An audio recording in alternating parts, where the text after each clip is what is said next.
President-elect Joe Biden unveiling his pick for his cabinet. One name in particular is very familiar.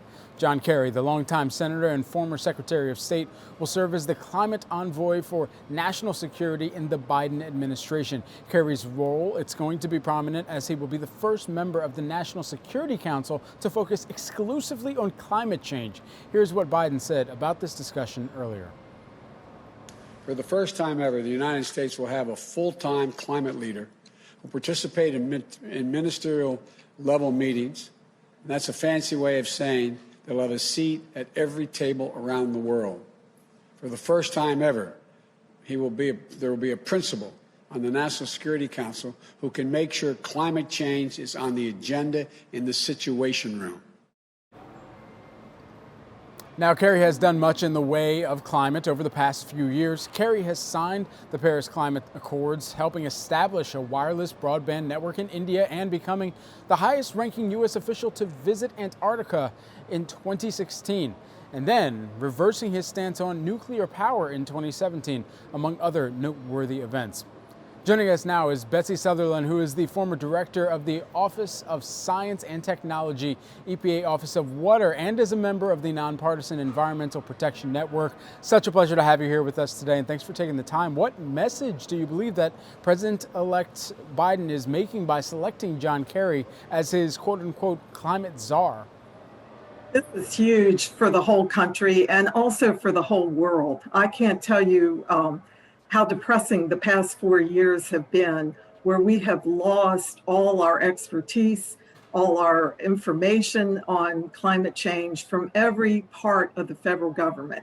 Of course, my area is EPA, but every single federal agency has lost not only experts, but expertise in this area. And so thank God, John Kerry will be able to get this agency and departments back to being a global leader in climate change. And so where does Kerry re-begin some of those conversations? On day one, how does he reinitiate some of the very relationships that he had already been a part of foreign-wise, and then continue to bring a lot of that approach here into the U.S.? There are a number of groups that have developed really rapid action, whole government recommendations for how a Biden administration can start on day one to approach a more aggressive climate change agenda. And we certainly have one in the Environmental Protection Network. An even more detailed plan, however, has just been released by called the Climate 21 Project by Duke University's Nicholas Institute for Environmental Policy Solutions.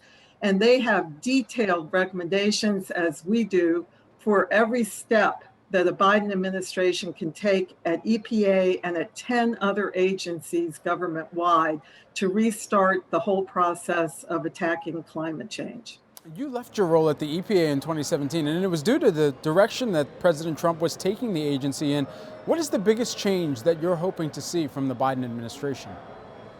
Well, first and foremost, we would like to see a reliance on science and protection of public health instead of really focusing on maximizing corporate profits and disregarding science. Okay, and so as we continue to move forward, the Climate 21 project, it taps this expertise of over 150 experts for recommendation when it comes to fighting climate change. And so with that in mind, when it comes to the Executive Office of the President as we know it, what are some of the biggest recommendations? Well, we have recommendations for every possible cabinet department as well as agency. So it's no longer just a Department of Energy and EPA agenda.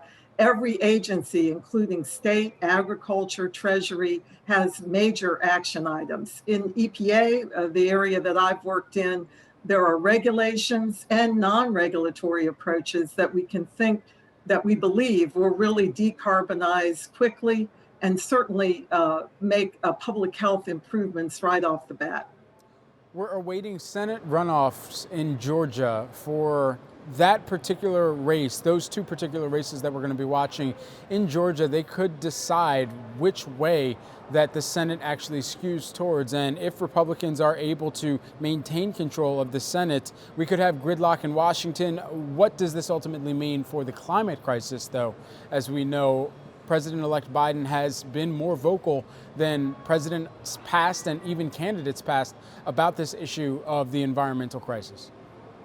Fortunately, we have a number of existing authorities, and every one of the plans, both from the Environmental Protection Network and Climate 21 project, outlined everything that can be done with current authority without needing additional legislation. So, for example, in EPA's case, we have clear authority to decarbonize the transportation sector, and we have detailed ideas on regulations that could be developed in the Biden administration, as well as non-regulatory approaches, such as really building up the infrastructure for charging stations to electrify the transportation sector. So there's plenty that can be done with existing authority without relying on Congress. Of course, it would be more efficient and more effective if we could have bipartisan support for new legislation. Betsy, just while we have you here, we do know that there's an issue, and it perhaps shouldn't be an issue, of a public and private sector partnership on addressing the climate crisis. And with regard to that and what you've seen from private sector companies who have put forward their pledges, but they also follow some of the pledges that we've seen by President-elect Biden, his goals to have a net zero carbon economy by 2050. How realistic are some of the targets that you're hearing, and where should we see more of a public and private sector overlap in this initiative? Well, there's many opportunities for more private-public partnership. Again, all these various plans, Climate 21 project and our Environmental Protection Network recommendations have a number of specific suggestions. But I think what everybody agrees needs to happen is we need to have these discussions about voluntary and agreements within a structure of regulation, because really that is going to be the incentive for private parties to come forward and volunteer even more aggressive action. What we have seen, unfortunately, in the Trump administration is removing all regulatory constraints on industry, which completely devalued the approach of recommending voluntary approaches. Betsy Southerland, who is the former director of the Office of Science and Technology, EPA Office of Water, and a member of the nonpartisan Environmental Protection Network. Betsy, thanks so much for the time and joining us here today.